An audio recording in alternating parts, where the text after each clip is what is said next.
Welcome to Luca and Miguel. Enjoy the video. You begin by making sure Chrome and your device are up to date because enhanced safe browsing relies on current engines and certificates. First, open Settings and check about Chrome to install updates.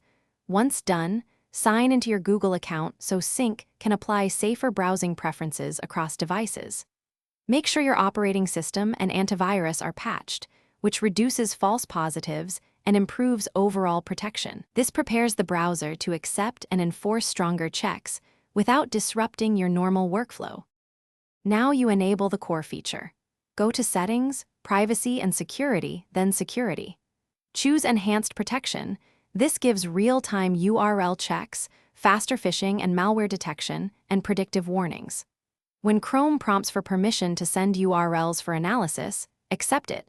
This step lets Google compare suspected pages against live threat data to block attacks before they load. Make sure Sync is active so these settings apply to other signed-in devices.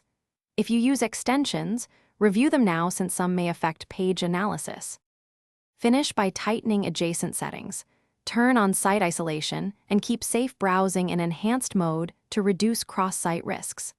Audit extensions, remove any unnecessary or untrusted add-ons, then clear cache and cookies so the new protections take effect without legacy data causing issues.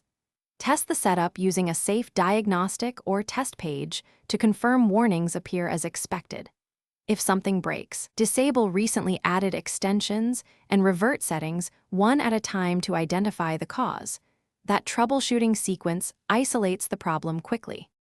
Thanks for watching and please subscribe. It's the best investment you'll ever make.